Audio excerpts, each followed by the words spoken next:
Welcome to the Calder Farmstead. Now the Ice Hawks back out to center in transition. Carlson with Quinville 2-on-1. Right when Carlson comes, Quinville scores! Here's a chance for Barrett. Fighting scores! Off the face-off! Up in Zeminger. Pulled back to Werenski. Has it. Shoots one. Bounces off a man. 5 seconds left. Werenski. Another jam on the shot. Turning and firing. They go! Scores! They score! Now they catch each other. They both go right over the top. Matching rights to one another. McDermott gets the helmet off of Cassie. And now, with 9 minutes gone in overtime, the Bears breaking out right side with Bear. Looks like cutting to the net. Bear will score! And here are your hosts, Cece and Sean. Hello and greetings from the mile-high city of Denver, Colorado. And Vienna, Austria. Welcome to the Calder Farmstead Podcast, episode 18 for Tuesday, March 9th, 2021. If you were hoping for a podcast featuring GIS-based agriculture how-tos, we are not going to be much help. This is an American Hockey League podcast, and my name is Cece Hockley. And I'm Sean O'Brien. And as always, we thank you all for tuning in with us. If you're new to hearing Cece and I talk about hockey, we're going to recap some of the matchups from the previous weekend for you. We both watch a lot of AHL games, and we're going to talk about what we see when we watch film, as well as some advanced stats to help us break it down. If that's new to you, you might want to head over to our podcast feed or YouTube channel, wherever you're watching us or listening to us from, and check out episode 0. You got to scroll. It's all the way at the bottom there. It's a short primer on some of the stats we're going to be talking about, as well as how we view what's important on the ice. So if you're new to some of the more advanced hockey stats terms, like our point shares model, or newer hockey terms like controlled zone entries, go check that out. So you better be able to pick up what we're putting down. I promise it's not that nerdy or technical. It's only 20 minutes, and let's be honest, you wasted 20 minutes today looking up the royal family interview with Oprah. So why not spend a little more time talking hockey with us? Hey, why not? And didn't you pin episode 0 to the top of our YouTube page, Sean? I believe so, yeah. So if you just click on our YouTube channel page, it's the thing that is already probably playing. Yes. Yeah. And you could scroll all the way down if you really wanted to, check out the other videos. I mean, we're not preventing you from that. So Anyway, let's get to it. There's a lot to recap on the weekend. First and foremost, let's talk about who we had. Paige Seward, the Stockton Heat correspondent for Full Press Hockey, helped us pick the Marlies and Heat series. So both Paige and Sean went with the Heat sweep, and I had to be the contrarian and go with the Marlies in the first game and the Heat in the second game. Well, Paige and Sean were right. The Heat took the first game 5-1, and they also took the second game 4-3. So before we get into that, let's tackle a little bit of a piece of news. So Dustin Wolf is back in the Western Hockey League with Everett, which means that Hayden Levine is backing up in Stockton. Now, I don't know much about him, but nothing about his resume says that he should be a starting AHL goalie. But hey, I mean, 'tis the season. I mean, a lot of ECHL caliber guys, maybe even lower, are getting chances in the AHL. So plus he went to Michigan, so we immediately don't like him. There's the Penn Stater we all know and love in Sean there. So, but hey, let's get to the gameplay on the ice. Sean, what did Friday look like to you?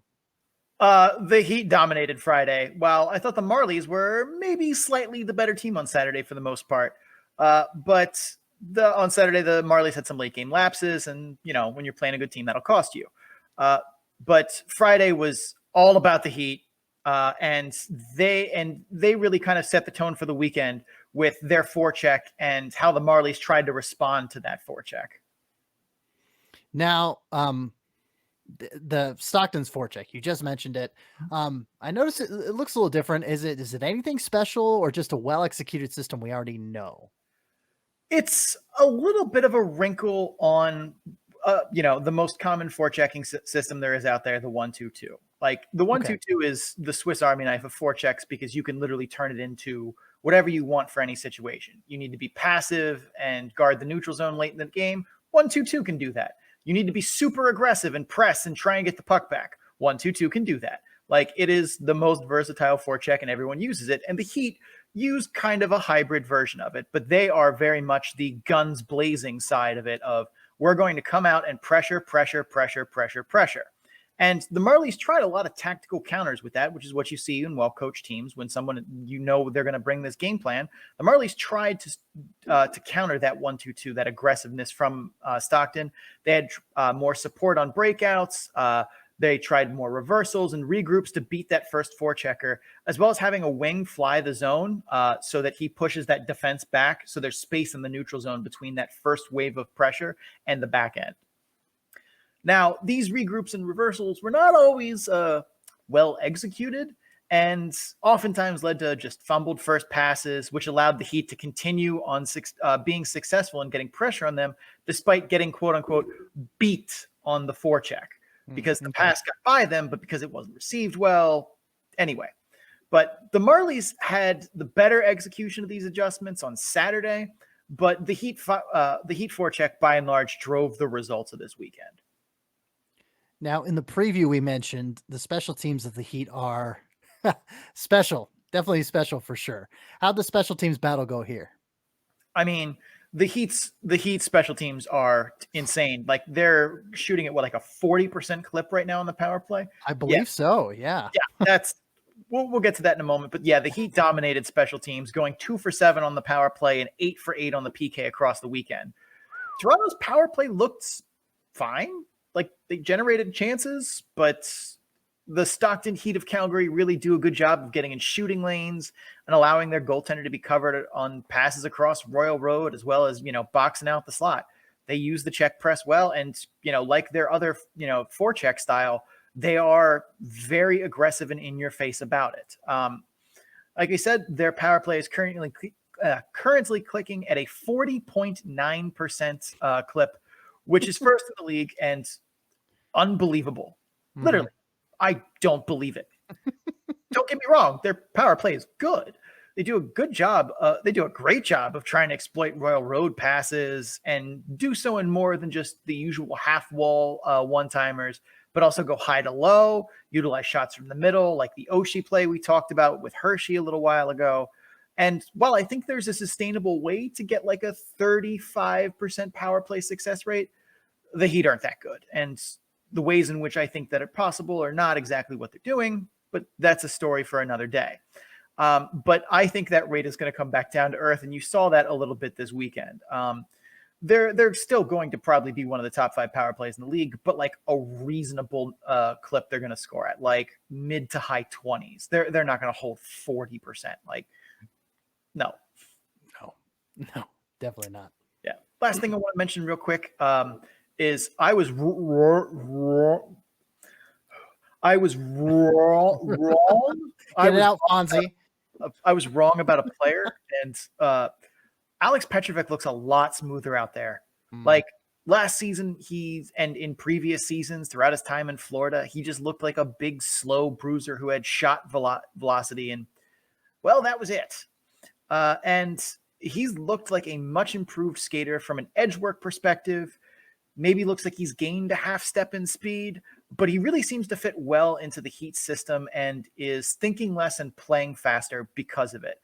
That mentality of attacking and being part of the rush is not something I remember being in his game previously. And he's been a part of that. He's been adding that as a wrinkle to his game this year, and I've been impressed by it. Like he stood out on the weekend from where I remember him last season, and it looks like he spent his quarantine, improving his game, and good for him. Yeah, I mean, it's not a bad thing to admit that you're wrong sometimes. Hey, it's okay, man. So Stockton's actually playing as we record this as well. They're up 1-0 on Manitoba right now. So at the end of the first period. So I was just looking at the schedule a little bit to see, when their next game was. Well, it's happening right now. It's happening right now. Manitoba is starting a 17-game homestand. I did not make that number up, even though it sounds very much like a number I would make up. I actually think if I were going to make up a homestand that was ridiculously long, I would have gone with like 12. But no, 17 home games in a row. I mean, welcome to the Canadian division up there.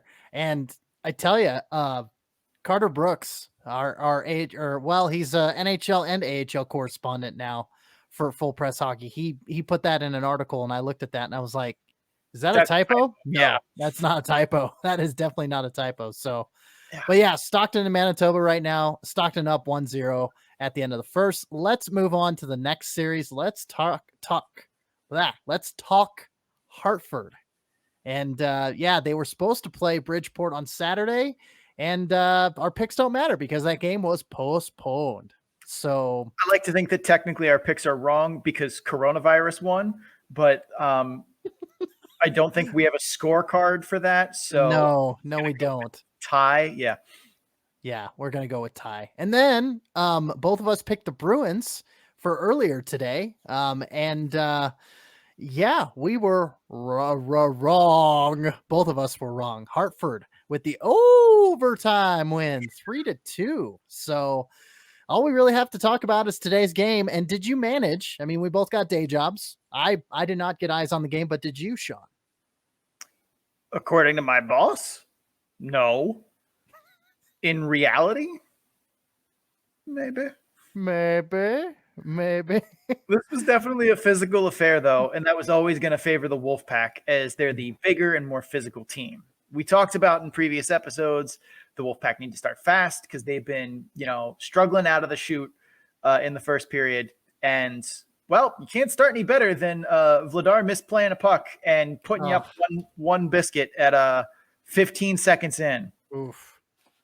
Yeah. And they looked okay-ish for the first little bit, but the momentum after that Gearson-McKinnon fight very much belonged to Providence, which I don't think was the intention, but, staged fights like that are stupid, and what happens afterward is basically random. So, but that definitely seemed to at least be the point in the game, or the point in the first period where Providence started to take over,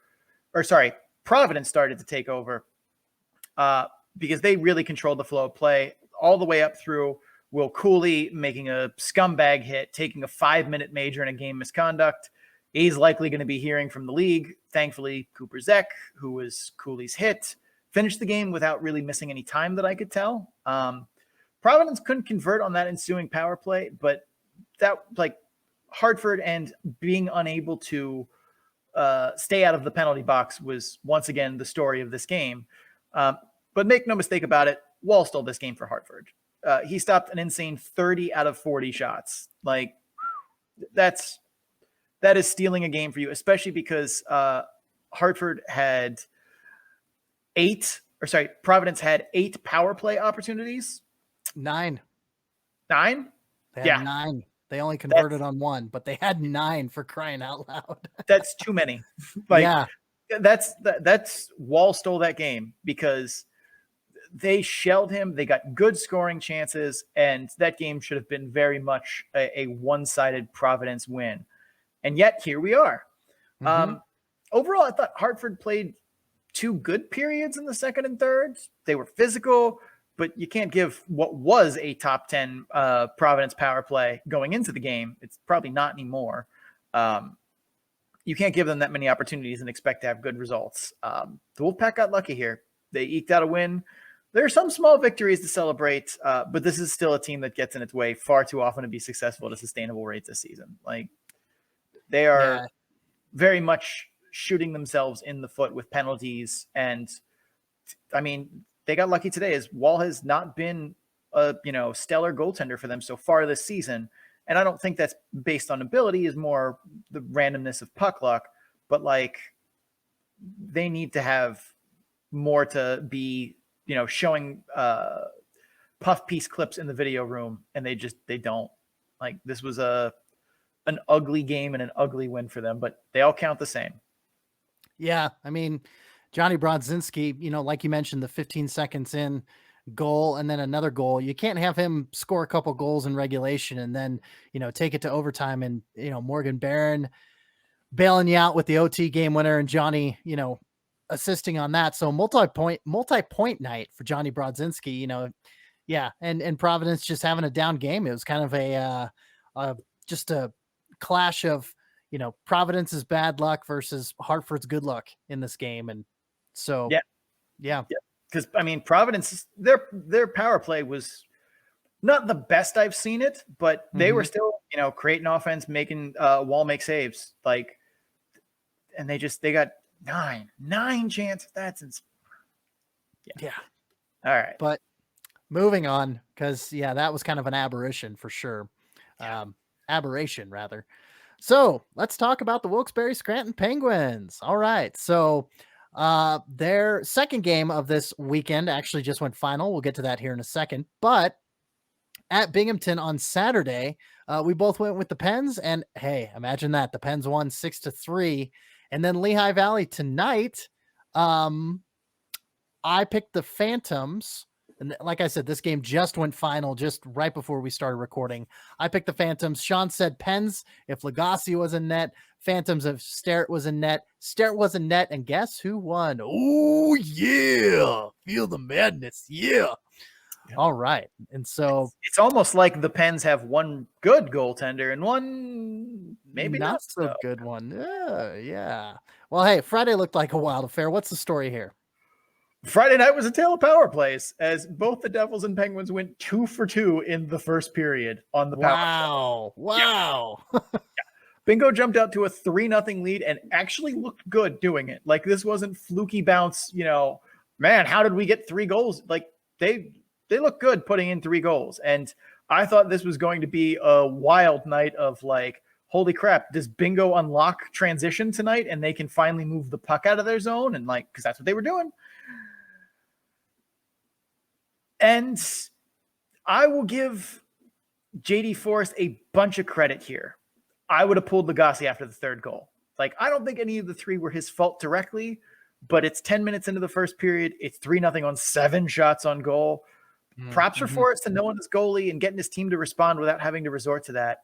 But for the first half of the first period, the Devils looked like a semi-competent team in transition. They had good forechecking moments. They even forced some turnovers in the neutral zone. They had controlled zone exits. It was shocking. For the most part, they were the better team the first 15 minutes of the game. Okay, they were up 3-0. Then what happened? Yeah. Vukovic took a double minor for high sticking. The ref missed a call on Nick Merkley during the PK. And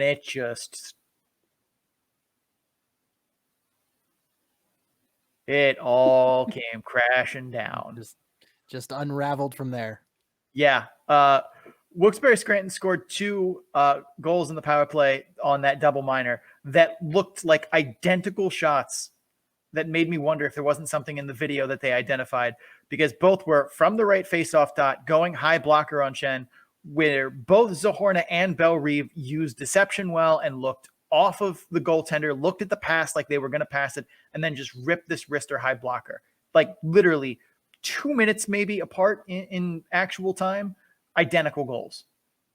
It was... Had to be something in the film. Yeah, like, for them to both do the same thing with the puck in the same place, take the same shot, like, it was like surprising. But after those 2 power play goals, any sustained functionality from Bingo's transition game dried up like the Penguins were sponsored by ShamWow.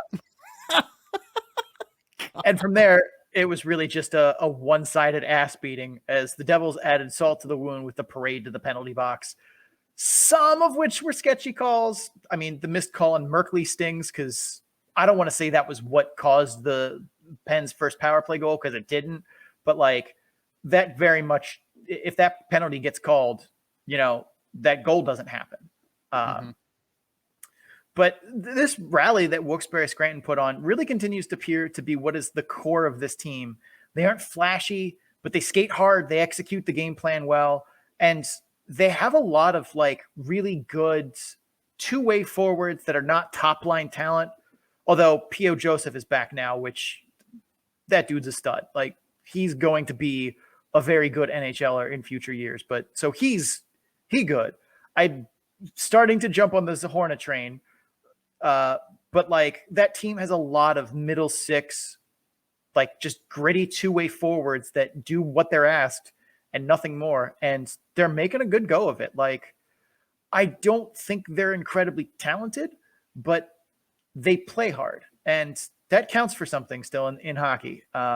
So Wilkes-Barre Scranton, sneaky good team. Maybe. Maybe they did. Like I said earlier, they did drop the one tonight in overtime. Yeah, they actually fell down 2-0.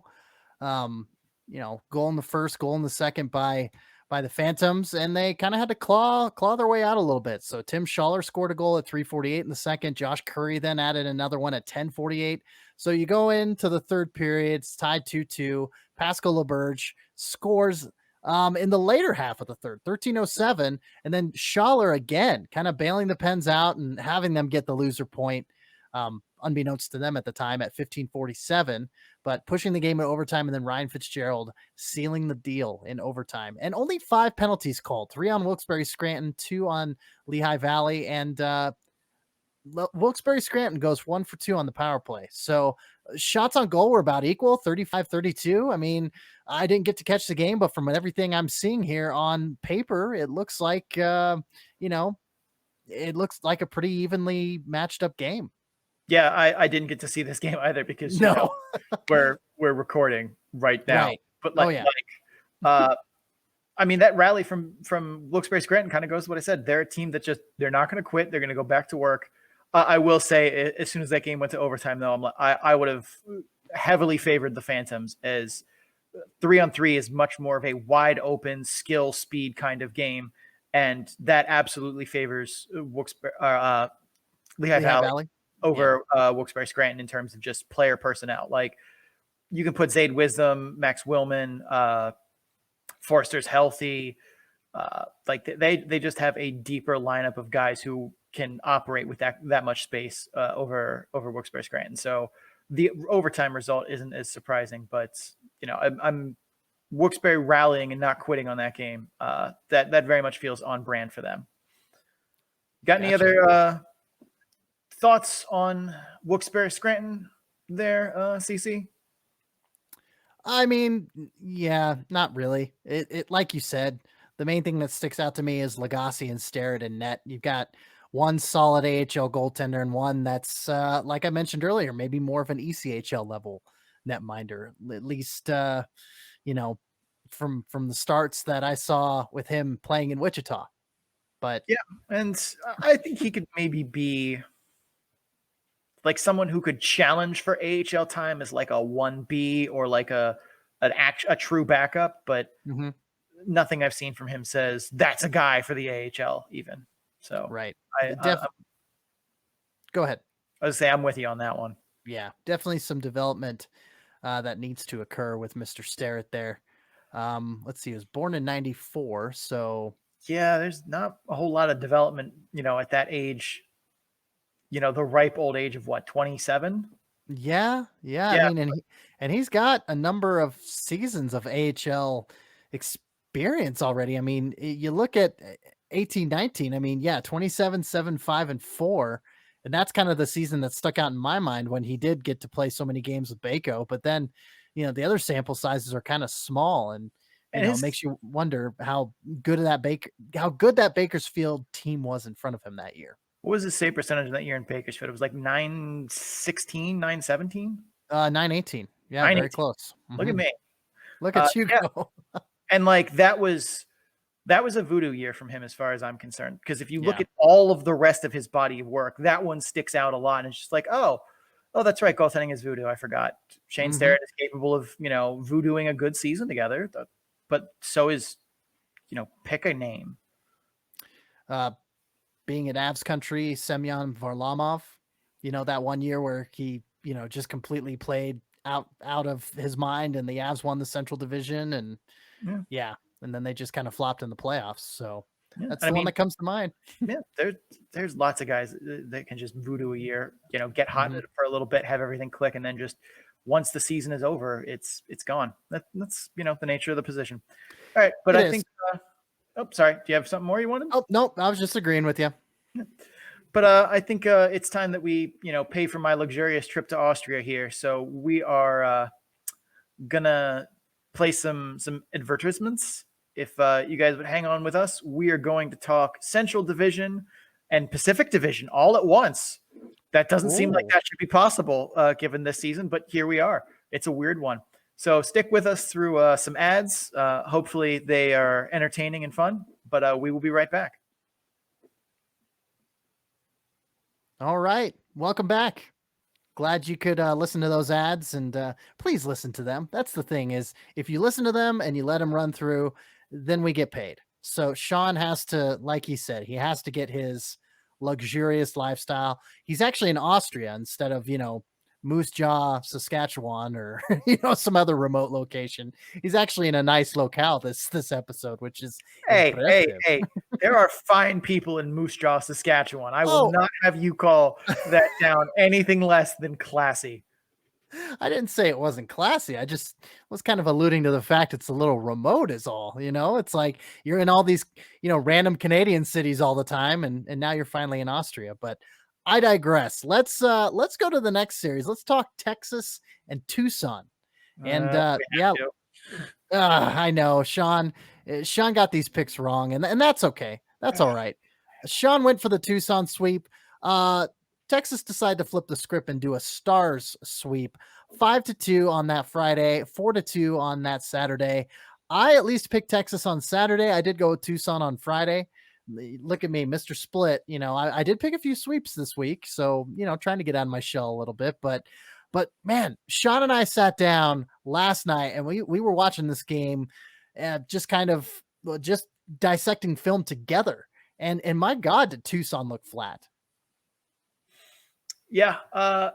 Tucson scored an early, bizarre 5-on-2 rush and then basically said, yeah, that's enough executing in transition. And Texas didn't really do a stellar job of forechecking as much as Tucson really just didn't execute. They'd get a pass in the neutral zone, they'd kind of bobble it, pressure would come on them, and then it'd be like, oh, gotta make sure I just dump this puck in, get pucks deep. And then they didn't, make a recovery on the dump in. And that's just, how it went. But also there was the parade to the penalty box that Tucson performed, which, not as fun a parade as, say, Mardi Gras or Thanksgiving. Parade to the penalty box, definitely not as good. Didn't work out well for Tucson. And it certainly didn't help them find any momentum or solve any of the problems in transition, because it just seemed like as soon as they got anything going, they would hook a guy or slash a guy or do something dumb. And here we are again. But apparently Tucson's coaching staff was not thrilled with this approach. And I imagine some stuff got broken in that second intermission because they came out and just decided that they were going to try and win this game finally. And to be completely fair to Texas, Texas very much somewhat much went into prevent defense in the third period because they were up by a bunch. There's no need to try and score any more goals, which is a strategy I disagree with, but whatever.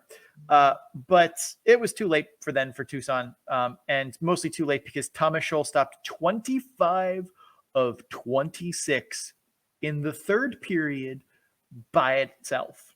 Yeah. I want to repeat that because it bears repeating. Thomas Scholl, in a single third period, stopped 25 of 26 shots. That is more shots on goal than some goalies faced in their entire weekend. Oh, yeah. I mean, you look at we were just talking about that game. We've talked about a number of games, 24, 25, 26 shots. And Scholl decided to, well, he didn't decide. He just faced a bombardment of just shells coming out his way. And like you said, Tucson decided to actually play offense that game. But yeah, Saturday's game seemed to go a little better for Tucson in a sense. I mean, wouldn't you agree? Yeah, I would. I mean, they came out hot in the first because I imagine, the yelling after they didn't, win that game and basically had to watch film of them looking like, disinterested for the better part of the first two periods, gave them some fire to come out with in the first. And that's what they did. They came out hot in the first. They were dominating play, but they really just couldn't beat Texas's goaltender, whose name is escaping me at the moment. Colton Point. There you go. We both got at the same time. It's one of those, I know the answer. I watched this game. But yeah, Colton Point, they just could not get one past Colton Point, which, I mean, Colton Point was hot. I wouldn't say that he played well, but he did stop a lot of pucks. I don't have that high of opinion of Colton Point overall, but he voodooed this game. Me neither, but I digress. Yeah, but, they made, one or two mistakes, and Texas just picked those up and managed to convert, the few chances they got in the first period. I mean, Capobianco missed a pinch at the blue line, odd man rush the other way. Scherbach froze the hell out of Aiden Hill. Like, he looked like Sub-Zero and just puts it right over to Masherin, wide open net. CC, you and I could have put that goal in. Tucson once again made a valiant effort to stage a third period comeback, but again, too little too late. And but like, the story of the series was Tucson not being able to execute in transition, just they're, fumbling pucks coming from the defensive zone to them. They end up becoming dump and chases. They don't recover the retrieval. Plays going the other way. And just that ad nauseum for a lot of it. Like, it wasn't Texas creating crazy pressure like Stockton on Toronto on Friday. It was very much just a failure of one side. That also being said, their power play was, I think, 10th in the league heading into this weekend. They went 0 for 13, whereas Texas went 2 for 10. Shell and Point played incredibly well, especially in the third period of their respective games. I still think Tucson's best 60 minutes is better than Texas's best 60 minutes. But the Roadrunners brought their C-plus game for 3 out of 6 periods this weekend, whereas Texas brought its B-plus game for 4 out of 6. And that was good enough. They win via the curve, as it were, in that regard. So, yeah, I mean, you bring your B-plus game for 4 out of 6, that'll most likely get you a couple wins, and that's exactly what happened with Texas. And another thing I found interesting, both Point and Scholl allowed 2 goals during the weekend, but they also faced 42 shots, exactly, apiece. And they also made 40 saves, exactly.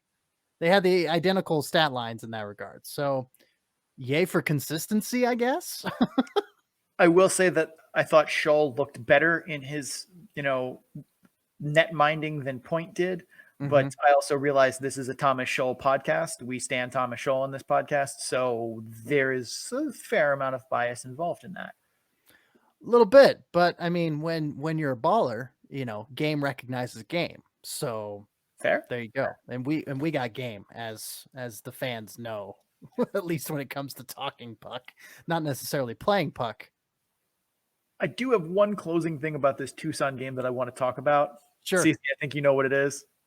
Oh yes. Hello, darkness, my old friend.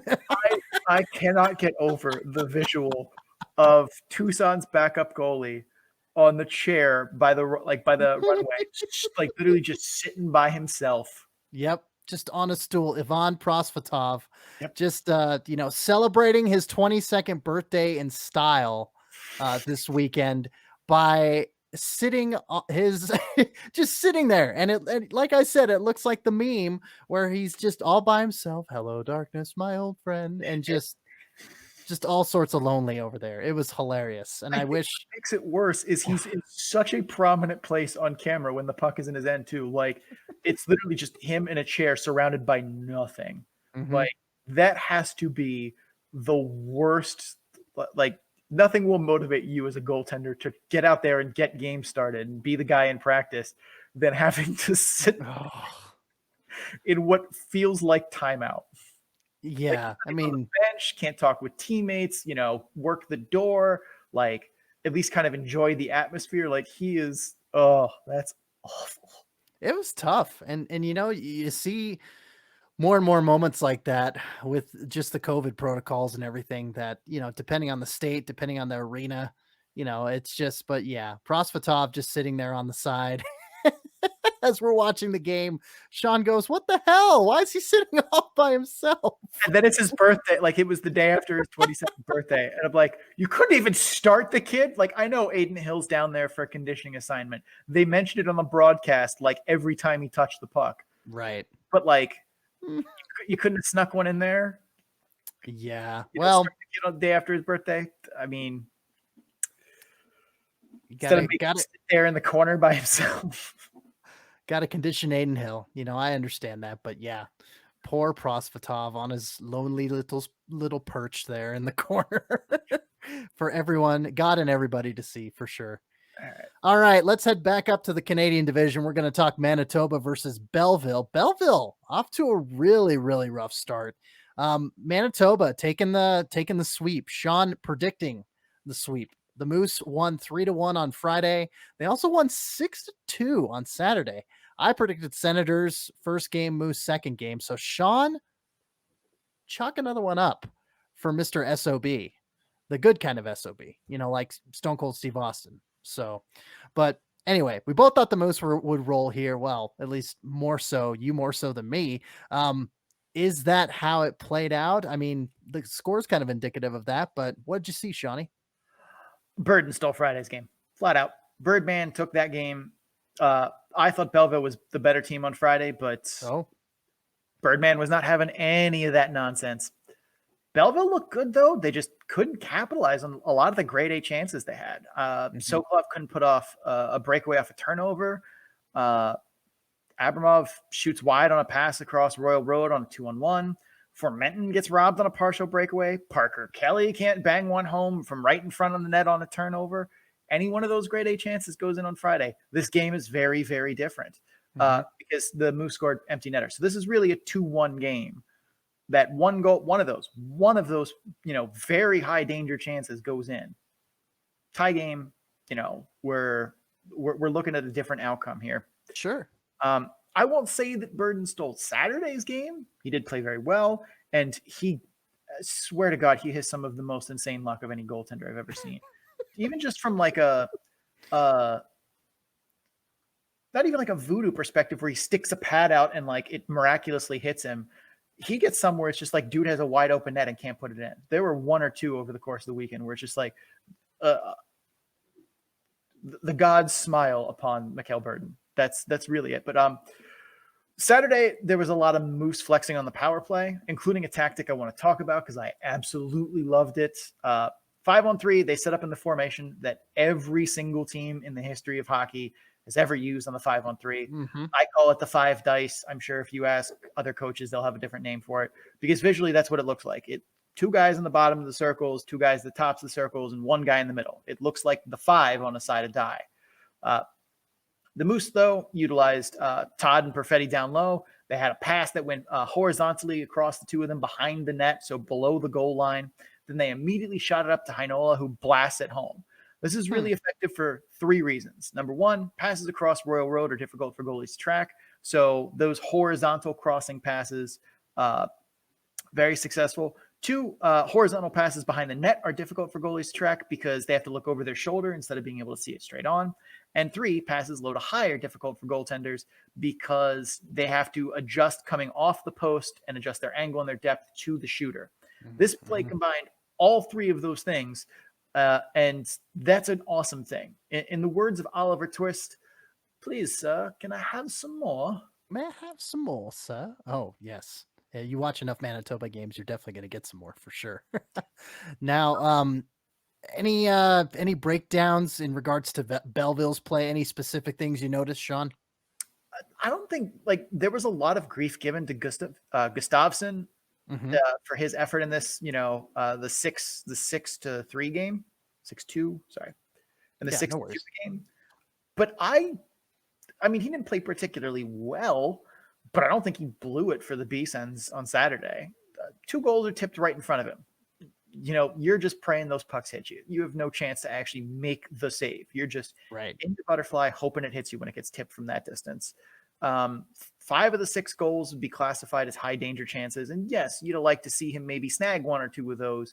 But you give up those chances defensively, something's not going well. I don't put those losses squarely on Gustafsson. Final note here, I will say about this series from the weekend, the AHL needs to have a rule about Gustafsson playing Gustafsson in back-to-back games against each other. I mean, that's just mean to broadcasters. Kudos to them, though. I don't think they got it wrong at any point over the series, but still, there needs to be rules about Gustafsson versus Gustafsson. That should not be allowed, especially when it's like these are prominent players in the team. We're going to be talking about them throughout the broadcast. Like, even I was like, wait, what's going on? Who has the goalies? Oh, yeah. There was if I may interject real quick, there was a game where the Utah Grizzlies were playing the Idaho Steelheads a few years ago, and I looked at the stats pack, and there was 3 players on the Grizzlies. There was a Zaar, Zaar, there was a Sar, Sarr, and then there was a Zar, like a Sar, like Czar. Like it was really I'll have to go back and look it up and see, but like it was really confusing. I'm like, my goodness, like I'll have to go back to my tweets on Sinbin, Idaho and see if I can find that, because it was amazing. I just had to point it out to the fans. But yeah, you want to talk about confusing calls and everything. But anyway, Sean, finish up your B-Sense, just just finish up the series and your analysis of it. One last thing I wanted to point out. It's also good to see Jeff Malak got a pair of goals on Saturday. I mean, he's almost assuredly never going to be an NHLer, but I like his tenacity. I like his work ethic. He's really good on the forecheck. And it's good to see guys like that bang home some, kind of greasy goals now and then. Like, man works hard. It's good to see him, get rewarded. Yeah. Well, that's it for the Canadian division for this episode. And I think we could take another break right now, especially since we're going to be bringing Kevin Lacy back on from Teal Town USA. As you guys probably know, earlier in the show, Paige Stewart had a conflicting engagement that she had to take care of. So unfortunately, she couldn't revisit her picks and kind of maybe rub it in my face a little bit, saying, haha, the Heat swept the weekend, as Sean thankfully didn't do too much, which he's pretty good about, at least with me. So, but yeah, on the other side of this ad break, we'll have Kevin Lacy back on the show. We'll talk a little bit about the split weekend that San Jose and San Diego decided to have themselves. So stay tuned, because after these messages, we'll be right back. Yeah. All right. We are back from break, and we are going to bring on our one and only guest for the evening. Again, Paige Stewart, unable to join us tonight, but we are bringing on Kevin Lacy once again from Teal Town USA. Going to be talking about the split series and the split weekend between San Jose and San Diego. Hope I didn't spoil anything for fans or anything, but I mean, yeah, it's the internet. It's the recap show of the series. If we're spoiling stuff for you, you may have missed a thing or two. It's true. It's very true. Kevin, get in here. How you doing, man? Hey guys, how's it going? Glad to be back on the show. Welcome back, my friend. Yes. Thanks for missing Monday Night Raw for this. Appreciate it. That's fine. I'm an NXT Dynamite guy anyway. Wednesdays are the Wednesday Night Wars. That's right. the new thing. That's Nitro versus Raw of Generation Z. So there you go. All right. Yeah. All right. Well, hey, all pro wrestling aside, I know I get a little sidetracked and we talk a little pro wrestling, but let's talk San Jose and San Diego. So Kevin, you first. You picked the Gulls to win. I knew we were going to go with this right off the bat. I mean, it's what we've done for every series. So don't feel singled out or anything. But Kevin picked the Gulls and then the CUDA to win on Saturday. I picked the CUDA to sweep the weekend, and Sean picked CUDA and Gulls. And of course, Sean, that bastard. Sean, of course, predicting the correct thing, because Barracuda, San Jose won 5-1 on Friday, and then the Gulls pulled out a 3-2 overtime victory. Andrew Agazzino increasing his goal game streak to 4 games, 4 goals in 4 games. So I just want to point out, to be completely fair, Kevin did predict that I would predict it correctly. I did. So you get more foreseen points. I don't know if I get foreseen points as well for foreseeing that you would get it right, but there's more plenty of points for Sean. There's plenty of foreseen points to go around. So I think, Kevin, you get a couple foreseen points, but Sean definitely gets like 5 or 6 foreseen points. Yeah, but how many of those do I lose for the Tucson, Texas series? Probably all of them. But to be fair as well, I mean, CC, you would have gotten all the foreseen points if Ryan Merkley didn't happen to have his own AEW Revolution-esque end of overtime there on Saturday night. Boy, God. oh boy, was I heated for several hours after the Barracuda game. Actually, it's been a very long time, probably since the Mirko Mueller days. Have I been that upset about a play by a defenseman in overtime? I know I'm getting really specific, but Oh no, I know exactly the play that you were talking about. Yeah. So I mean, I'd love to hear your guys' thoughts, and that's why we're all here, of course, listening on to the show. But I'd love to hear you guys' thoughts about the game, because I felt that the Barracuda were quite strong in this showing against San Diego through 2 games, especially obviously with the 5-1 win on Friday. But boy, that Saturday game was a great game. Like the Gulls played well in that one, and the Barracuda played well in that one. And I think that's why I was so just angry, just pure hatred at the end of that game, because it was a really good game, and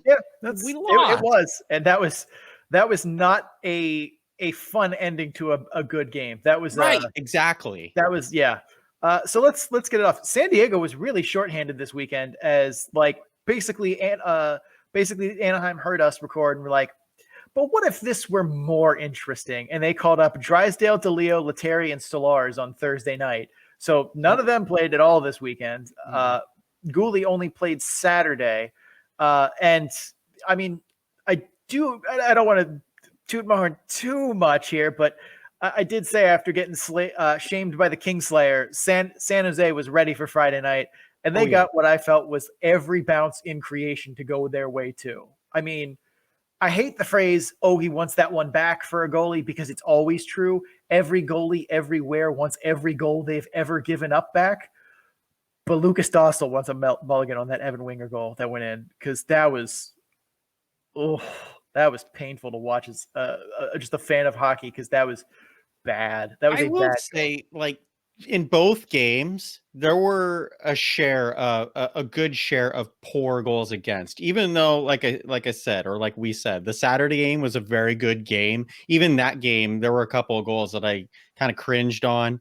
I thought both teams, with you're talking about the Wenger goal, that was bad, but the Barracuda looked like it was a stoppage in play, the way they were defending a 3-on-3 back the other way for the Gulls to tie that game up before the Barracuda took total control. That was pretty frustrating to watch. So at least at the 1-1 point, I feel like both teams, it should have been 0-0. Yeah, I mean, that goal though, the Winger goal was, I mean, that was so soft. I can't believe it's not butter. It's I mean, overall, like, I didn't think the Gulls played that bad Friday night, but it was just the Cuda were executing on the forecheck and they were just clicking. Like, that was just an example of, sometimes hockey is a very random sport. So there'll be nights in which bad teams are just feeling it that night. They're executing well. They're making those little plays. They're, catching passes smoothly. And that was the Barracuda on Friday. And I think some of that was just what I imagined was quite the talking to they got after, getting dunked on by Bakersfield, the Kingslayer. So, and I also will say too, the Gulls absolutely were going through the motions after that Shemlevsky score. That Shemlevsky goal really was just like, and we are now just trying to run this clock out to get to Saturday because we do not want to be here. The game was interesting because, as I said, it was 1-1. And then after that, I felt like the Barracuda took total control. But on the last show, you posed the question of who's going to be able to score with Joachim Blichfeld up in the NHL. The Barracuda could not answer that at all in Wednesday's game against Bakersfield, but they certainly needed to rely on the depth for this weekend series. You mentioned that the Gulls were really shorthanded. The Barracuda played 10 forwards both games with 8 defensemen. They dressed Robbie Russo and Carlos Chuksta, making his professional hockey debut out of position.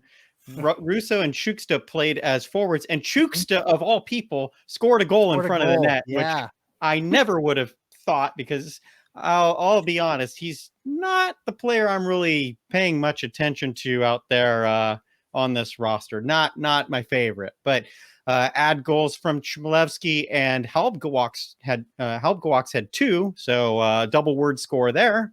Scrabble. It was great if you're a San Jose fan, which of course I am. So, but both teams had very interesting lineups, and I don't know if you've already mentioned Cleveland, but Cleveland also decided, you know what, Mike Eaves, we're going to go with the 10-8 format also in our game. So it was some wild lineup decisions. I guess that's what happens with taxi squads. So taxi squads and just like, we need to do something. So I saw that too. And they're like, they were talking about it in the intermission. And I mean, during breaks in the game too, where they're like, they asked the guys, like, have you ever played forward before? And it's like, he had never played forward. And they don't mean just like professionally or like, they mean ever, like not even as a kid did you play forward. And there's like, but when the coach asks you, do you play forward? The answer, no matter what is true, is always yes.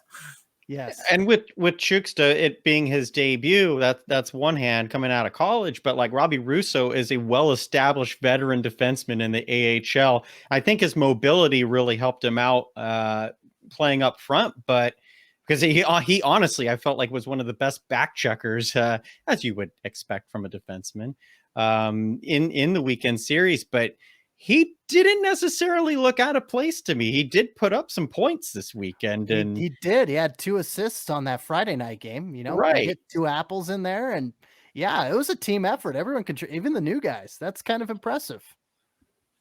Yeah, I thought Melnichuk probably had the easiest night of pro work he's ever going to have Friday. Like that was, I mean, I'm surprised he didn't let one up just out of sheer boredom, because it seemed like nothing was even making it to him. I mean, he had, what was it, like 17, 18 saves, CC? 16 saves on 17 shots. Yeah.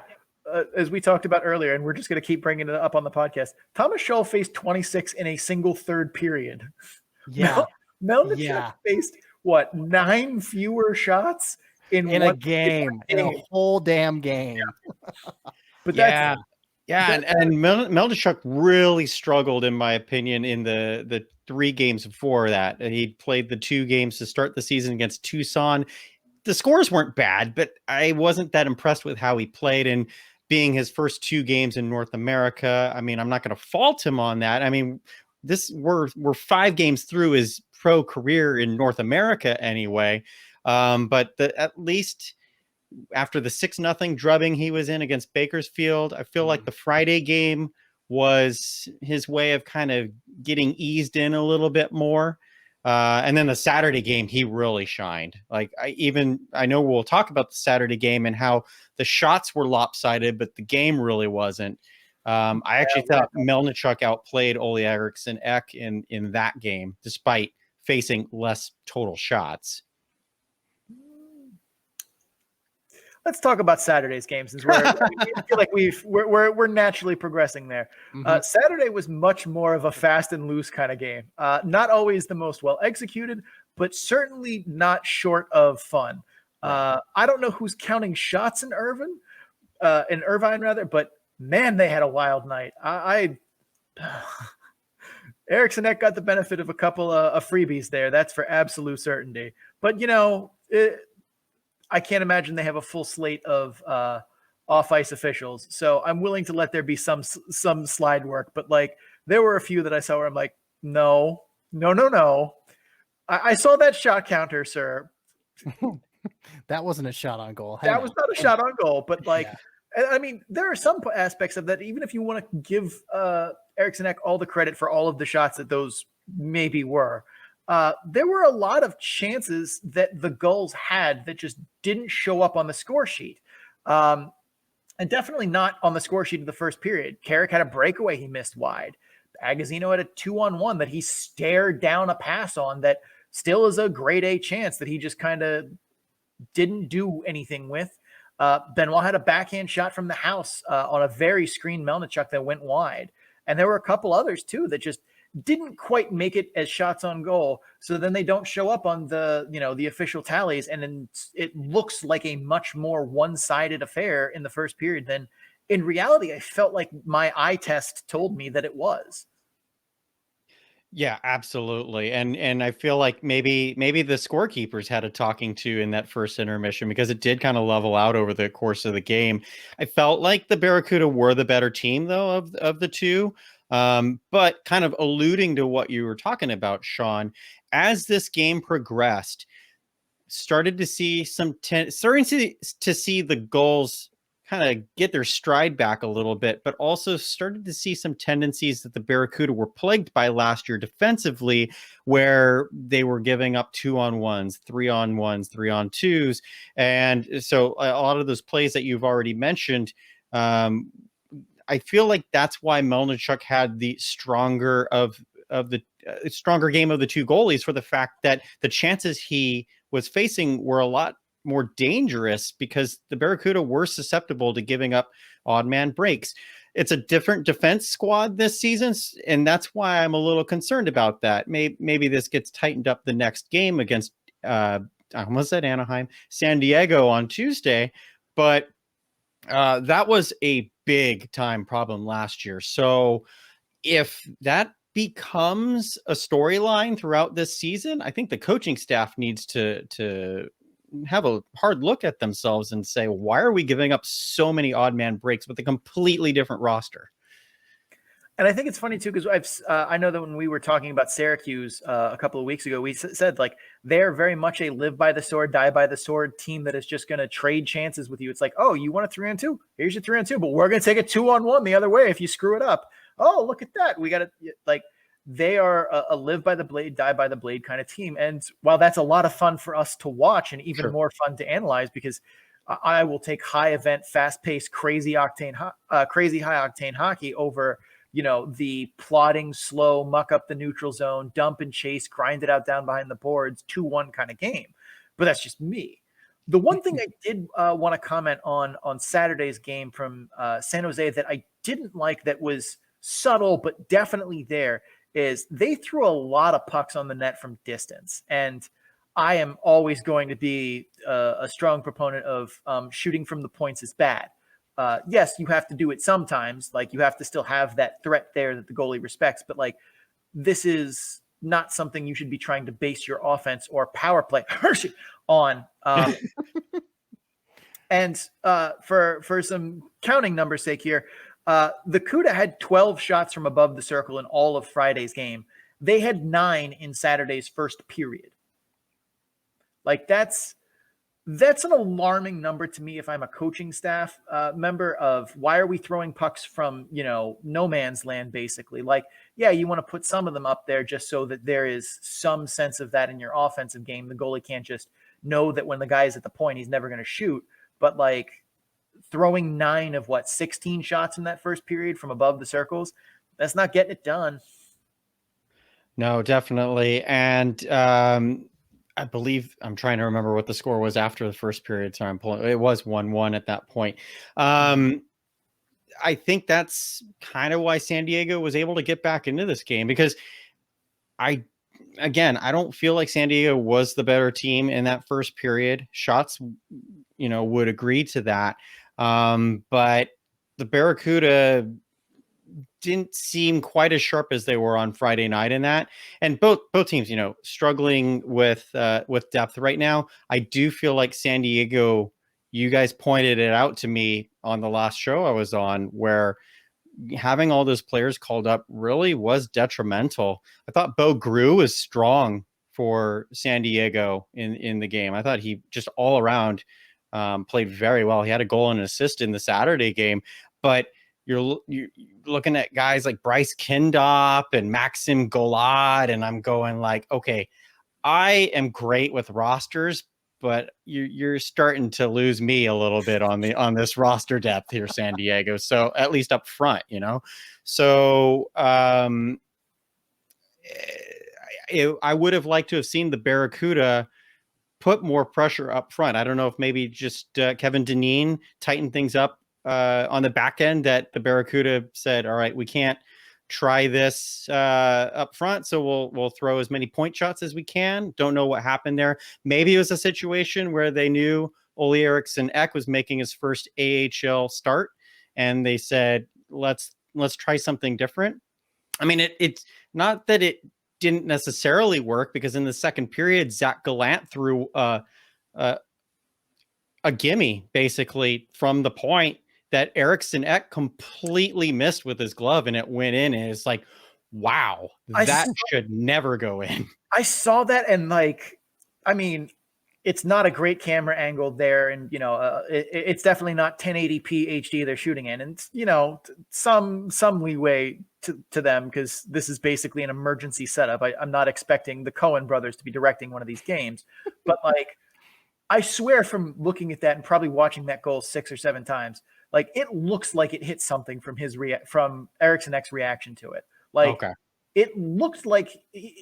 Because you're right. He was basically just, staring the other guy down. Should have been an easy glove.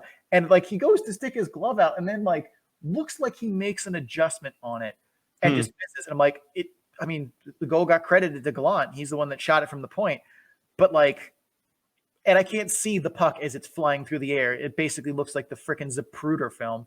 But it just his reaction to it, it made it look like it hit something or twisted or whatever, but it didn't seem to do what Eriksson Ek thought it was going to. And like I said, this guy was staring down, so it's not like he screened it or I don't know, but it was weird. I don't want to just completely say that it was a goal that he missed, but like from my angle, I think there's maybe a little bit more to it than that, but I'm really drawing it, so some thin straws here, but it was weird looking from the goaltender's response to it and his aspect of it. But yeah, that's a save that, he's definitely should be making on what is a very low danger chance. Overall though, I thought San Jose was the better team across both games, much more so Friday than Saturday. Yeah. But with San Diego short on star power, which we've talked about, it was good to see the Gulls pull out a win on Saturday, mostly because it made me right in the picks that I made, but it also, I think it's good for teams to have that kind of sense of compete, of fire, of like, we know that, the top end of our lineup is what gets us these results every night. But I like to have that thought of, those guys in their third and fourth line roles. And like, if you need them in a pinch, they absolutely in a, weekend 2-game sample can step up and make some things happen. Long term, that's not going to work out for them. But like in these spots, I think it's good for locker room morale for them to know that like, we can win without them. Absolutely. For both teams. I completely agree. I'm curious to see what these two teams, if they make any roster changes going into the rubber match on Tuesday. So far, the indication is no.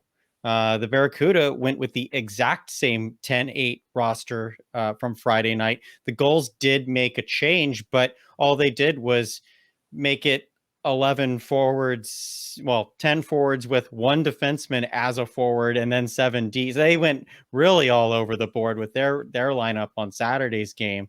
I'm curious to see what happens on Tuesday roster wise, because especially from a San Jose perspective, they did send a bunch of players down to the Allen Americans, but the Allen Americans have not played since March 3rd, and they don't play for like 4 more days. So a little perplexed as to why they couldn't get a guy like Joe Garefa or even Steen Pashnuk from Allen. I don't know if it's a quarantine situation going from Texas to California. There might be an issue there. Don't really know. But there are no indications that the Sharks will be sending any players down to the Barracuda for Tuesday's game. And I don't get the impression that San Diego is going to be sending Zegras and Drysdale down here soon either. So I guess the only thing left about all that is, will Jeff Glass play on Tuesday so that the Gulls use all 3 of their goalies in the 3 games? Because I don't know. Go ahead, Cece. Oh, I was just going to say, like, that seems to be the name of the game. Like Colorado did that. They had Hunter Miska in net one night, Peyton Jones in net, and then Trent Miner in net the next night. It's like, if there's any season where you could pull that off, this is the season for it. So bring in Mr. Glass. I think too, it probably doesn't help that Anaheim is playing on Wednesday night. San Jose is off till Friday. So I feel like if there was a late late arrival, run into the ring with a steel chair kind of scenario, it was going to be on the teal side of things and not the black and orange and blue side of things. Being on the teal side of things, I would kind of hope so, because all the players that were called up besides Blickfeld are just on the taxi squad. So apparently they view practicing on NHL ice more important than playing pro games. I don't know. I'm not in that discussion. So yeah, and I mean we have a new policy on the show of stop trying to guess what happens with taxi squads, because our track record of trying to guess that has gone well. CC, how is it going? Not good, Bob. Yeah, not going good. Not going good. But I think with San Jose, I think you'll see Alexei Melnichuk back in net after a nothing performance, which a good side of nothing performance on Friday. But I thought he was stellar on Saturday outside of that goal, that first goal he gave up. That was bad, but easily by far his best professional start in North America on Saturday. So I think they ride with him again on Tuesday, and then maybe just flip the backup goalies again. But he'll be in there, I gotta think. All right. Any closing thoughts from? Sorry, I keep cutting you off. Go ahead, Cece. You're fine. You're on a roll. I just try to step out of the way and maybe interject every now and again when I know you're on a roll. But no, I was just gonna say, San Jose, you got the Tuesday game against San Diego, just kind of wrapping things up here. But they have Kingslayer. They have Bakersfield this weekend. And I'm curious, Sean, we haven't really talked about Bakersfield because they got off to that 0-5 start. They've won their last 5 games. Well, they have won their last 5 games. I think, they're 5.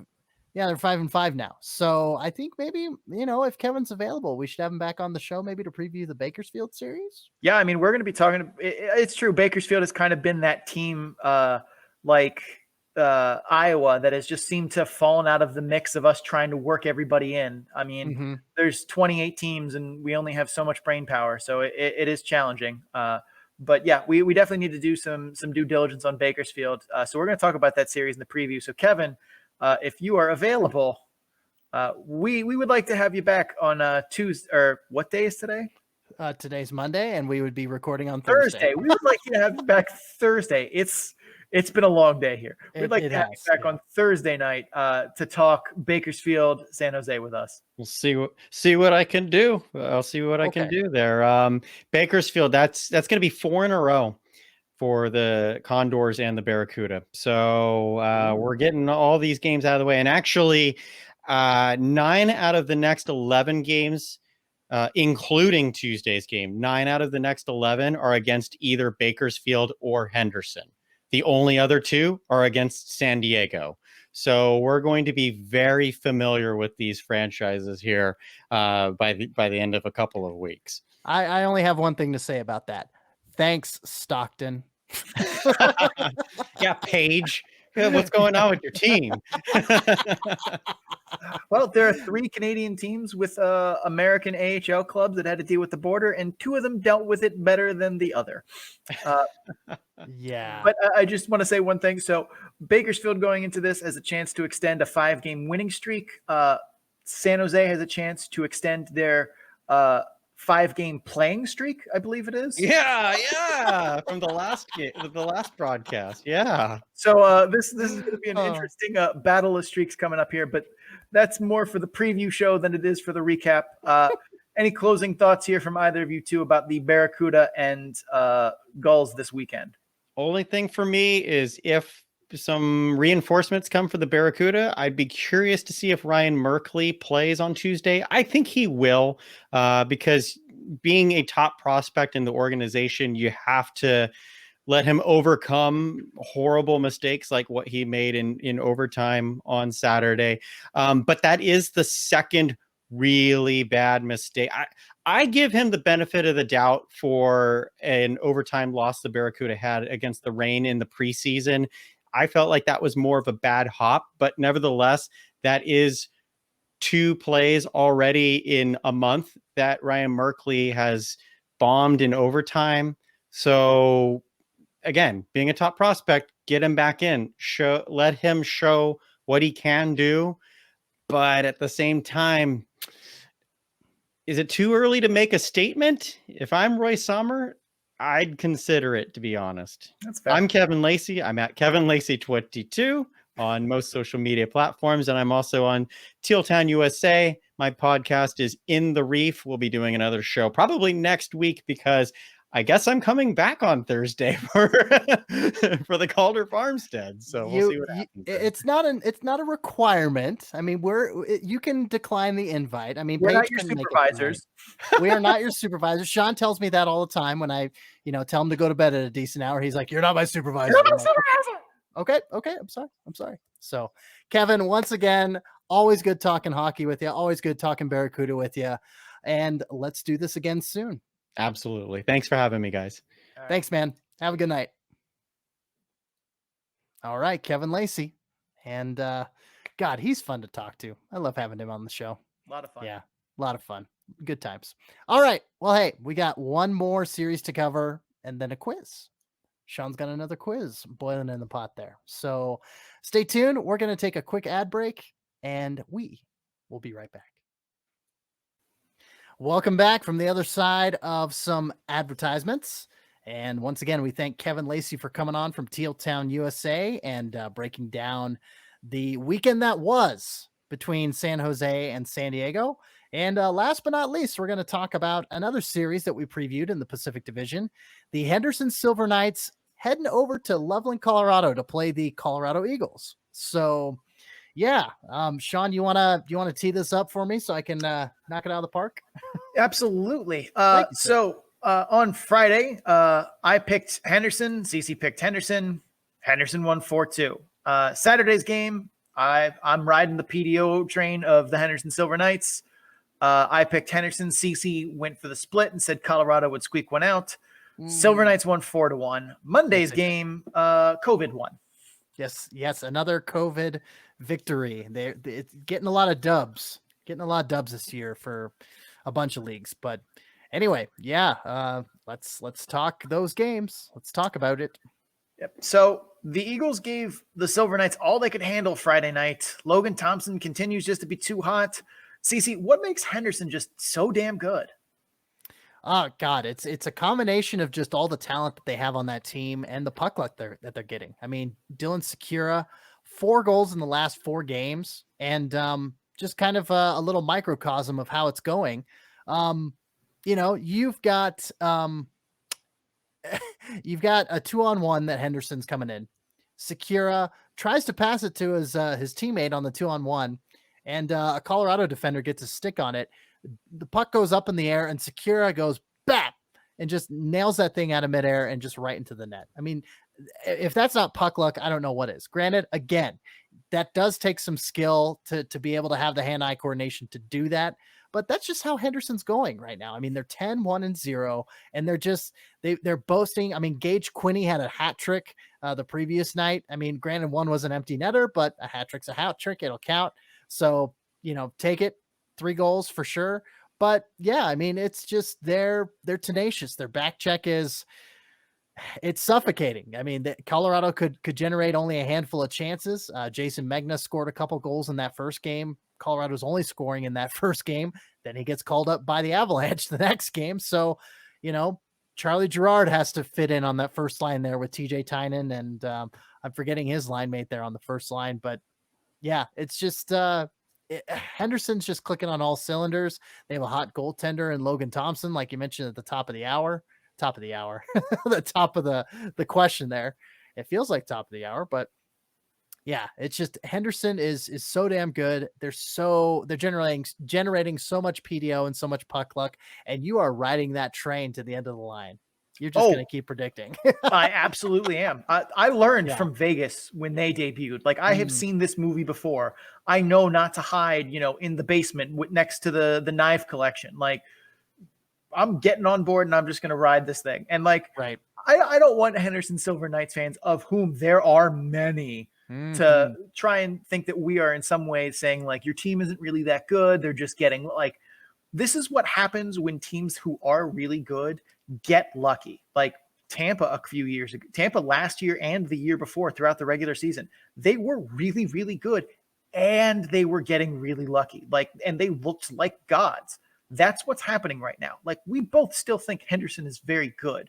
We just don't think that they're this invincible team that they appear to be. Like, Logan Thompson's boasting what, a 940 save percentage right now? That's 946. Yeah. He would have to be the greatest goaltender in the history of the AHL to hold on to that kind of figure for the rest of the season. And I'm not here to slander Logan Thompson, but like, he's not the greatest goaltender in AHL history. He's good. He's played very well for them, but there is absolutely a puck luck buffer that's going on here. And eventually I expect them to come down to earth to just be like a good old fashioned, really good team where they win, 2/3 of the games instead of, all of them. Right. Well, and the question is Ryan Murphy the best defenseman in the league? Yeah, I think he answered that again. I mean, just a fantastic two-way defenseman and just able to, not only shut down on the defensive end, but create chances on the offensive end as well. And to see that in person, I mean, yeah, there was just a lot of good things to witness. And by the way, Colorado's Ian Scheid, rookie defenseman, he got his first professional goal on Saturday, the only goal that the Eagles scored in their 4-1 loss. So there's that.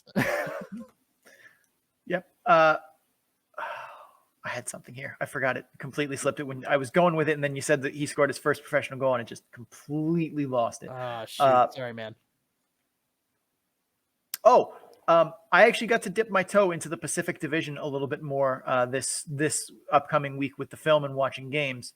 Because usually I leave more of the Pacific to you. I catch, bits and pieces enough to at least have a sense of what's going on. But I really got to watch a lot more of the Pacific Division this weekend. And I feel very comfortable in saying that is the most talented division in the AHL this year. I don't think it's particularly close. Top to bottom, that division not only is just full of good talent, but it's full of dynamic talent that is not just guys who shoot well in our AHL All-Stars that won't get sniffs of the show. Like, there are guys there that are going to be good in the NHL for a while. And as well, there's good coaching there. Like, you don't see a lot of the tactical things that Henderson does well, that when they're playing well, Tucson does well, San Jose does well, San Diego does well, even Ontario does well.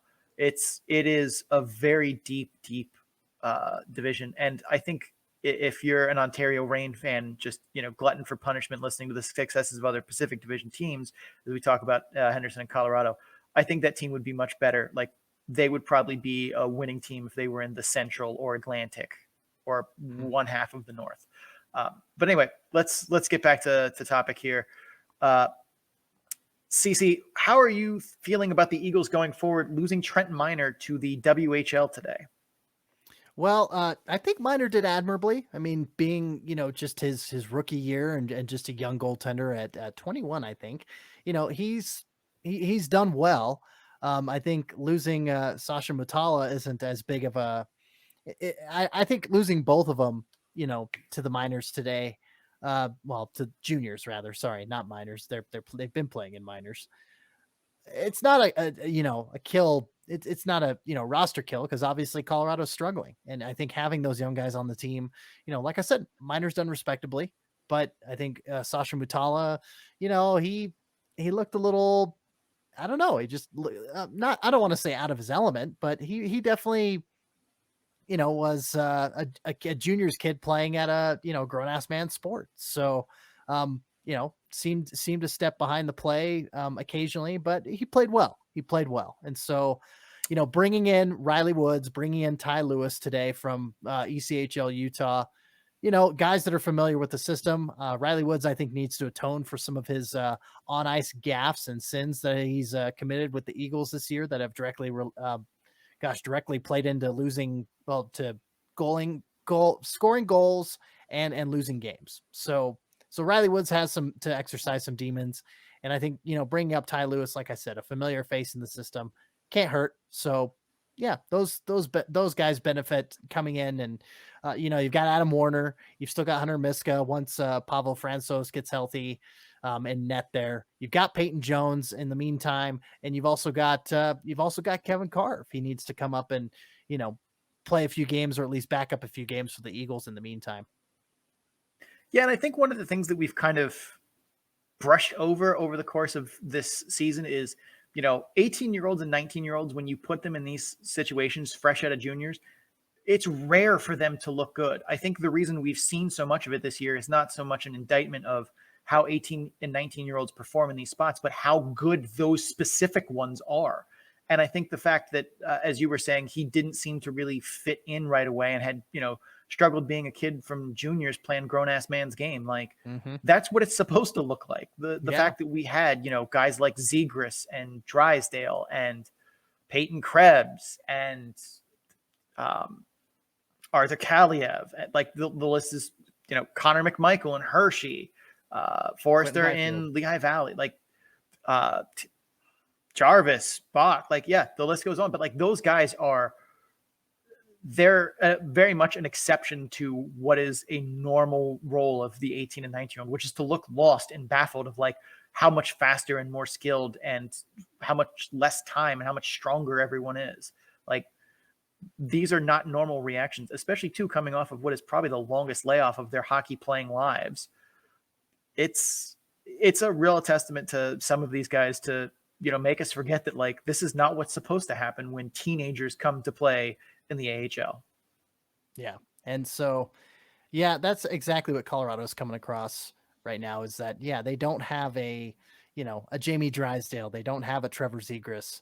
That's a wonder kid, a first round pick and things like that. So anyway, yeah, that's my opinion. They're in the Colorado system, but they're just on the other side of the, the affiliation. Like, we talked about it a little bit off camera. I was surprised that Bowen Byram didn't make an appearance with the Eagles at all, because not that I think Bowen Byram, isn't good enough to play for the Avs, but it's like he's playing currently before injury 17 minutes a night. Right. Yep. So I feel like playing 28 minutes a night in, the Eagles territory, which is what they should be doing, in my opinion, would have been more beneficial to his development than 17 minutes in the NHL. And if they wanted him to get NHL practices in the meantime while playing those minutes, we've seen guys get yo-yoed left and right. And how far is Loveland from the Pepsi Center in Denver? Well, I'd say about an hour and some change. Yeah. So it's an Uber drive for him. Like, let's maybe use the AHL team a little bit better if you want to do stuff like that. Yeah, I just like they have those prospects. We don't get to see him. Like, we're never going to see Cale Makar in an Eagles uniform unless they draft super well unless he's on like a conditioning stint, like Mark Barbero was last year. So yeah, but anyway, yeah, that's Avs, their first round picks are playing with the Avs like straight out of the gate for the most part. So, all right. So I do want to talk about something weird that happened on Friday that apparently is at least a little more common, as people on Twitter pointed out to me, which is, I'm not sure if that's better or worse. What happened with the penalty at the beginning of Friday? Okay.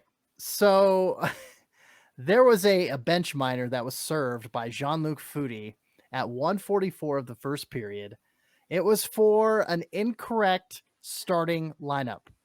And that's something that I don't see, that I haven't seen in the 4 years covering hockey professionally. I don't think I've seen that either in person or on any stat sheet that I can think of. But there was an interesting point that got brought to my attention on Saturday. Assistant coach Ryan Tobler for the Eagles, I did not notice him on the bench. And so because of that, I kind of threw it out there and said, hey, for what it's worth, I don't see Tobler on the bench. And somebody responded and said he resigned on Thursday. I'm like, well, what? I didn't hear anything about this. There was no, official press release from the team or anything like that. And so I'm like, well, that's really bizarre. And he says, here's a tweet from Mike Chambers, who's a local journalist here in the Denver area, and saying that, Tobler resigned. He's been part of the Eagles organization for, since the CHL days. He's got his number up in the rafters there at the Budweiser Event Center. And he just up and resigned on Thursday. And I don't know if that's a health related thing or he's got a different opportunity somewhere. But my theory is that if Tobler was in charge of submitting those pregame starting lineups that, he resigns Thursday. They go into Friday. They have a guy that is like, okay, well, here's our starting lineup. And maybe there's some, miscommunication and crossed wires and everything. And First day on the job's always the toughest. And so, but also there was a holding penalty on Brett Lernout at 144 of the first period there. And guess what? Dylan Secura, power play goal. So because of that 5-on-3 chance, that 5-on-3 opportunity, Henderson comes out of the gate and makes him pay for it. And so it's like, yeah, man, death by inches. I mean, not a football. That's a football reference, but maybe death by blade points, death by blade sharpening. Blah. But that is very weird to have, a guy that is that, that in with the franchise. Mm-hmm. I mean, it's not just like he was an assistant coach that had been there for a year or two. And like, no, this is, one of the Eagles' founding fathers, practically. Pretty much. Yeah. So, I mean, he's just, that's bizarre. Cause like, I can't imagine, like, if he's taking a new opportunity, I mean, hey, congratulations if you're the new head coach of the Montreal Canadiens. But I mean, other than that, I really like what opportunity is available right now. Like nobody else has been fired. So, he resigned, and you would have thought if it was for a health reason, like the team would have been like, oh yeah, he has this weird, ailment, health thing that he can't coach anymore. Or if he got COVID or something, like, I feel like the team would say that. But or if it was personal reasons or whatever, they would just say like, he's resigned for personal reasons. Please respect the privacy of the family and blah, blah, blah. But like to say nothing is. Yeah. I need to follow up on that and see what exactly is going on. Cause it's a weird situation. So, again, one I was not made aware of until Saturday and hadn't, lost it in the Twitterverse. Because there was only one tweet about it. The person's like, this is all I've seen about it. So, so weird. And then I searched Ryan Tobler's name and not a whole lot came up on Twitter or on Google in the news area. So anyway, that's have to do some investigative journalism on that. Absolutely. Yeah. All right. Any closing thoughts here on the Knights Eagles sweep that I picked? Yeah, you did. Yeah, just to rub that in a little bit. Yes, you are riding the PDO train all the way to the end, of the line. Where the hell is that end of the line? We don't know, but chugga, chugga, chugga, chugga, chugga. Whoop, whoop. So there you go. That's all I have to say. All right, let's move on to one of the closing segments of our show here. Mm-hmm. The cream of the crop. Yeah, cream of the crop. Yeah. All right, macho man. This is the guys who, the AHL has weekly awards and monthly awards. We have a weekend award because we're a weekend podcast, a weekend centric podcast. So we're going to give away the cream of the crop from the weekend. Cece, please go first. Who is your first cream of the crop? I mean, I really only had one because he was that, he was the creamery of the crop, the creamiest creamery of the creamiest of the crop. I was trying to avoid saying that because it sounded a little odd in my head, and coming out of my mouth, it sounded even weirder. So there you go. But I only had one player because 5 goals, 8 points total in 2 games. It's a series we didn't cover. Bakersfield taking 2 games against Ontario. They're 5-5-0 now. Bakersfield is starting to put it together. What? Please address them by their proper title. Kingslayer. Yes, the Jamie Lannister of the AHL. Yes, sir. Yes, sir. Anyway, thank you for correcting me on that. I needed to be corrected on that. Cooper Marody. He has just completely taken the weekend, and I predicted it. I called it in my weekend recap on Full Press Hockey. I said, this man is getting player of the week incoming, and he got it. So kind of a low hanging fruit, but I just want to say I called it before it happened. So there's that. Absolutely. Yes. I mean, calling your shot is calling your shot. It doesn't matter. Right. My first cream of the crop for the weekend. I mean, we talked about him earlier. You stop 25 of 26 in the third period. You the cream of the crop. That is, our patron saint of the podcast, Thomas Scholl. The just absolute he stood on his head. A 952 save percentage in the game against Tucson. He has strung together quite a few impressive performances. He's looked pretty good doing it. Thomas Scholl, cream of the crop for me. Cece, did you have any more cream of the crop, or is it just it's Cooper Marity and that's it? Hey, I stayed up till like 12:30 typing that article. Had to get up at 5, and so Marody was just he was in my head. So that's I'm sorry. That's all I have now. That's really completely fair. Yeah. I mean, he just completely played out of his mind this weekend, with the hat trick on one night, 2 goals the next night, and 8 points total. That just, I mean, I could just pump his tires in between each one of your players. That's all I'm going to do.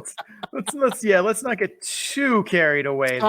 Sorry. Go ahead and present. I mean, we're a very serious podcast here. We can't be having that kind of nonsense. Oh, right. Good point. Yes. Model. So for me, I mean, yes, one of them was an empty netter, but a hat trick is a hat trick. They don't ask you how, they ask you how many. Mm-hmm. Gage Quinney, 3 goals on the Friday game against the Eagles. That is good enough for cream of the crop. I thought he played pretty well Saturday too, but didn't make it quite to the score sheet. But hat tricks are hat tricks. Those are things that are going to get you rewarded here on this show. Cream of the crop, Gage Quinney. This is hat trick. Sorry. Couldn't help myself. This is hat trick. I really like that. We may have to use that. This is hat trick. Last for me is one who was who was going to be making probably a series of appearances here. That is Mikhail Burden, the Birdman. He was once again, he stole another game for Manitoba against Belleville on Friday. He played pretty well on Saturday. 21 for 22 on Friday, 29 of 31 on Saturday. Just absolutely outstanding. He has been the, saving grace of Manitoba at times this year. He has games already with a 956, a 974, a 951, a 955, and then Saturday was a 935 effort. Like, when he's on. And in our preview, that's what we said. When he's hot, he's going to look like a world beater. And that's what he did this weekend. Cream of the crop, Mikhail Burden. Oh, yeah, Mikhail Burden. He's the cream of the crop. Yeah. I'm going to do that Macho Man voice every time. I think. I was going to say, it's either that or we get a sound bite of it. So no, I actually feel like we should have a contest for our listeners of, is this actually Macho Man or is it CC impersonating the Macho Man? Because I think that would be really hard. I think I would try to. Oh my goodness, that would be fun. I think we should have maybe something for the future. Anyway, yeah. This luxurious trip to Austria does not pay for itself, so we are going to have to play some advertisements so that my lavish passport can continue to get stamped. So hold on with us, and we will come back, and we will be about a fun quiz that I have created for CC. Oh, stay tuned. Bring it on. All right, and we are back. We're on the home stretch, the final segment of the show. Sean's got a quiz for me. He described it a little bit before the program started, before we started recording, and it's a little different. It's a little unique. That's something I'm used to. But Sean, you care to, once again, be a descriptor, give a descriptor, rather, to the quiz that you've created, or at least repurposed? Kind of, sort of repurposed. Okay. So the quiz is based on the old game show called Card Sharks. Where basically they would give you these giant novelty cards, and you would have to say if the next card was going to be higher or lower than that card, and you had to clear the row before you secured that point. So I've created this quiz, which I have called Goal Sharks. Oh. So the way the quiz works here is you're going to have 5 categories to choose from. And the category is going to tell you the number, the kind of number that you are going to have to guess that is higher or lower. So I'm going to give you the name of something and then a number, and you're going to have to say if that is higher or lower. And you have to get through all 5 in order to score a goal. You need 1 goal to win. You're going to get 3 shots, so you get to pick 3 categories. The categories are, Okay. we do the crime, we kill the time. These are penalty kill percentages from the past 2 seasons. Okay. Next category is hanging out in the hall. These are point totals from AHL Hall of Famers. The next category I had to change the name of so we would not be subject to censorship. It is called Tracksuit Collectors Club. And it is the number of teams that the player has played on in the AHL. Second to last, we have what a normal season looks like. These are standings points from the 18-19 season, otherwise known as the last time we got to play a full AHL season. And last but not least is tickets to the dance. These are Calder Cup appearances for teams. So, Cece, Okay. what category strikes you? I like Calder Cup appearances. All right. Also, fun notes, these are going to start off kind of easy, and then they're going to get harder. So right off the hop here, whatever comes to your mind is probably going to be the right answer. First up, we have the combined Philadelphia, Lehigh Valley, Adirondack Phantoms team. Have they, the number that I'm going to give you is 6. Have they been to more or less, over or under 6 Calder Cup finals appearances for the combined Phantoms franchise? Less. That is correct. They've been to 2. 04-05 and 97-98. 1 down, 4 to go. Next up is the Toronto Marlies. The bar is at 5. Have they been to over or under 5 Calder Cup finals? Under. Cece, you're doing good. That's 2 for 2. They've been to 2 Calder Cup finals, 17-18 and 11-12. Nice. These are going to start getting a little more challenging here. Next boy. on the list is the Chicago Wolves. Have they been to the line is at 2, over or under 2? Over. Over is correct. They have been to 4. Mm-hmm. 01-02, 04-05, 07-08, and 18-19. Next is the Bridgeport Sound Tigers. The bar is at 3, over or under 3 for the Calder Cup final appearances for the Bridgeport Sound Tigers. Under. Ooh. Stacey, you're doing good. Their 1 appearance is 01-02. But like I said, these are going to get harder. This is the final one. The last one. How many Calder Cup final appearances do the Hershey Bears have? The line is at 20. Over or under? Oh my gosh. I knew you were going to pull the Hershey card on me, and I knew it was going to be in the 20s. Oh, shoot. Over. He's done it, ladies and gentlemen. He has done it. Goal!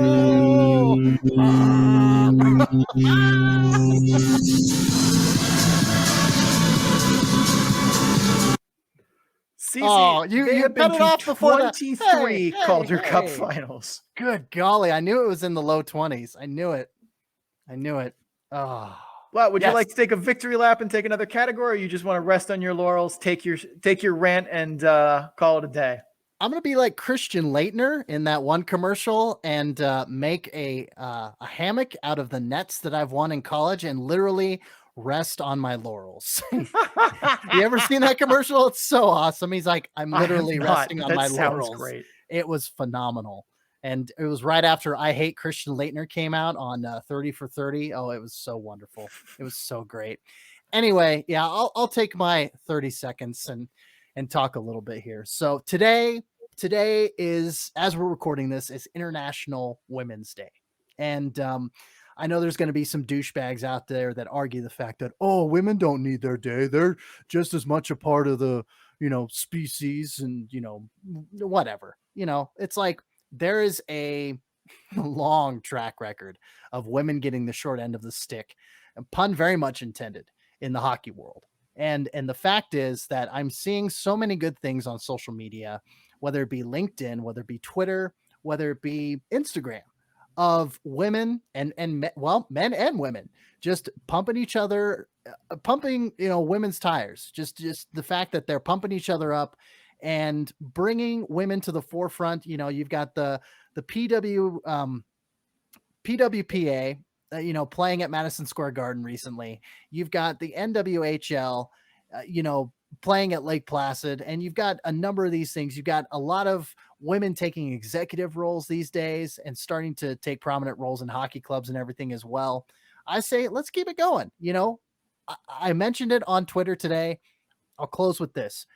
I know there's only 3 AHL writers currently for Full Press Hockey because we're, just starting our coverage this season. I was the first one there, and I recruited these 2 ladies, Elaine Shercliffe and Paige Seward. They've both been on the show, and anybody who's listening and anybody who's got a hockey brain in their head knows that they know their stuff.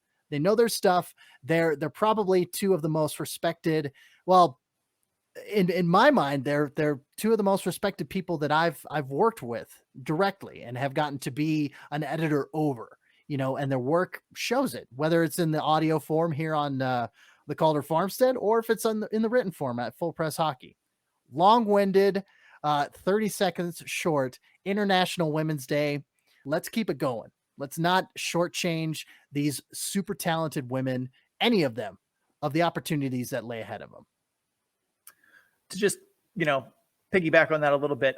Sure. 2 of the women in the hockey world that I love on Twitter are NN Stats. Her name is Namita. She just got hired by the Seattle Kraken to be one of their head hockey analytics people. She worked for the Philadelphia Eagles, helping run their analytics program.